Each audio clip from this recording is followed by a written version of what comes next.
जैसे हमारी famous theorem है बोल-जेनो रेस्टार्ट थ्योरम लिमिट पॉइंट में, तो इसके दो हमारे जो स्टेटमेंट है उन्हें समझते हैं कैसे वो प्रूफ होते हैं। Every bounded sequence has at least one limit point, कि हर एक कोई भी सीक्वेंस यदि हमारी बाउंडेड है तो उसका कम से कम एक लिमिट पॉइंट होगा। एक से ज़्यादा हो सकते हैं लेकिन कम से कम एक लिमिट पॉइंट मिलेगा तब, यदि वो बाउंडेड है। जैसे सीक्वेंस ले लेते हैं एग्जांपल के लिए 1/n, इसमें n नेचुरल नंबर्स आएगा 1, 1/2, 1/3, इस तरीके नेचुरल नंबर से टर्म रखते चले जाएंगे और जैसे limit n tend to infinity put करेंगे तो 0 तक ये जाएगी, यानी कि 1 से लेकर 0 तक जाएगी तो इसकी वैल्यू। तो इसकी यदि अपर बाउंड की बात करें, अपर बाउंड क्या होता है, एक ऐसा नंबर जिससे सीक्वेंस की सारी वैल्यू छोटी हो, तो इसका अपर बाउंड क्या, वो नंबर क्या है 1, 1 से आप चेक कर लें सारी वैल्यू छोटी आएगी, तो इसका अपर बाउंड क्या हो गया 1। लोअर बाउंड निकालेंगे, इसका लोअर बाउंड है या नहीं।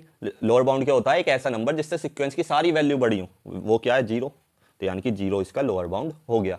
अपर बाउंड और लोअर बाउंड से रिलेटेड डाउट हो तो आप इसकी वीडियो सेपरेट बना रखी है मैंने इसी प्लेलिस्ट में, रियल एनालिसिस में, आप चेक कर सकते हैं।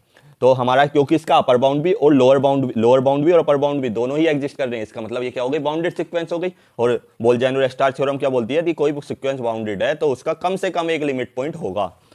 तो हम इसका लिमिट पॉइंट, हम इसके रेंज साइड में जाएंगे, कोई टर्म रिपीट हो रही है नहीं हो रही है तो रेंज साइड का लिमिट पॉइंट निकालेंगे। रेंज साइड का लिमिट पॉइंट निकालने का तरीका क्या, limit n tend to infinity 1/n की वैल्यू निकालेंगे जो कि आएगी 0, 0 यानी कि 0 इसका लिमिट पॉइंट हो गया। और यही बोल-जेनो रेस्टार्ट थ्योरम कहती है यदि कोई सीक्वेंस बाउंडेड है तो उसका कम से कम एक लिमिट पॉइंट मिलेगा। अब दूसरा एग्जांपल भी ले सकते हैं, -1 की पावर n, ये भी सीक्वेंस बाउंडेड है, क्यों, इसकी वैल्यू हमेशा -1 और 1। इसके अपर बाउंड की बात करेंगे तो 1 आ जाएगा, यानी कि 1 से सारी वैल्यू छोटी या इक्वल है। लोअर बाउंड की बात करेंगे -1 आ जाएगा, यानी कि सीक्वेंस की सारी वैल्यू -1 से बड़ी या इक्वल है। तो इसका अपर बाउंड और लोअर बाउंड दोनों एग्जिस्ट कर रहा है तो ये बाउंडेड सीक्वेंस हो गई। अब क्योंकि ये बाउंडेड सीक्वेंस है तो कम से कम इसका एक लिमिट पॉइंट होगा, पर एक से ज्यादा भी हो सकते हैं, तो इस केस में इसके दो लिमिट पॉइंट है। लिमिट पॉइंट कैसे डिसाइड होते हैं, रेंज साइड में कोई टर्म बार बार रिपीट हो रही है वो भी लिमिट पॉइंट होते हैं। इसके रेंज साइड में -1 और 1 बार बार रिपीट हो रहे हैं तो -1 और 1 इसके लिमिट पॉइंट हो गए, और एटलीस्ट 1 में लिमिट पॉइंट होने चाहिए, तो ये सही बात है, कम से कम एक लिमिट पॉइंट है, पर यहाँ पर 2 हैं तो 2 भी हो सकते हैं, इससे ज्यादा। नेक्स्ट स्टेटमेंट क्या है इसी थ्योरम का, a monotonic sequence has at most 1 limit point. यदि कोई सीक्वेंस हमारी बाउंडेड है प्लस मोनोटोनिक है तो उसके ज्यादा से ज्यादा एक लिमिट पॉइंट होगा। तो हमारा कोई भी सीक्वेंस हमारे मोनोटोनिक होने के लिए जरूरी क्या है, उसका एक ही लिमिट पॉइंट होना चाहिए। जैसे बात कर ले 1/n की, 1/n को यदि हम देखें तो 1/n में हम इसके लिमिट पॉइंट चेक करेंगे तो 1/2, 1/3 नेचुरल नंबर पुट करने पे आती है, कोई भी टर्म रिपीट नहीं हो रही, limit n tend to infinity पे वैल्यू निकालने क्या आ रही है 0, तो इसका एक ही लिमिट पॉइंट आ रहा है। और यदि हम इसे देखें, इसकी नेक्स्ट वाली टर्म अपने पहले वाली टर्म से छोटी है, उससे भी नेक्स्ट वाली टर्म अपने पहले वाली टर्म से छोटी है, उससे भी नेक्स्ट वाली टर्म अपने पहले वाली टर्म से छोटी है, यानी कि ये किसी ट्रेंड को फॉलो कर रहा है। यदि मोनोटोनिक से रिलेटेड कोई डाउट है तो आप मोनोटोनिक की भी सेपरेट वीडियो है रियल एनालिसिस की प्लेलिस्ट में, उसे देख लें एक बार।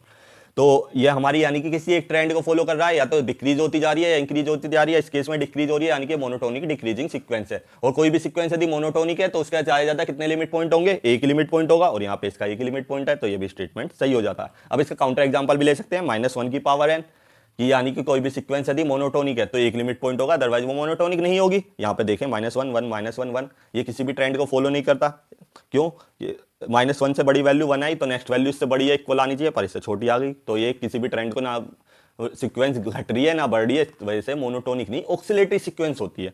तो ये सीक्वेंस मोनोटोनिक नहीं है। दूसरा प्रूफ क्या है मोनोटोनिक ना होने का, क्योंकि मोनोटोनिक सीक्वेंस के ज्यादा से ज्यादा एक लिमिट पॉइंट हो सकता है, पर इस सीक्वेंस के लिमिट पॉइंट क्या है 2, क्योंकि इस लिमिट सीक्वेंस का लिमिट पॉइंट 1 से ज्यादा है, तो इस वजह से ये हमारी सीक्वेंस मोनोटोनिक नहीं हो सकती। तो इसे समझने, मोनोटोनिक को समझने के 2 तरीके हो गए अब हमारे पास। एक तो जो लास्ट वीडियो में बताया था, आप प्लेलिस्ट में देख लेना, कि किसी ट्रेंड को फॉलो कर रहा हो, या हम चेक कर लें लिमिट पॉइंट से, यदि किसी भी सीक्वेंस का 1 से ज्यादा लिमिट पॉइंट आ रहा है तो वो मोनोटोनिक नहीं होगी, बाय किसके, बोल-जेनो रेस्टार्ट थ्योरम।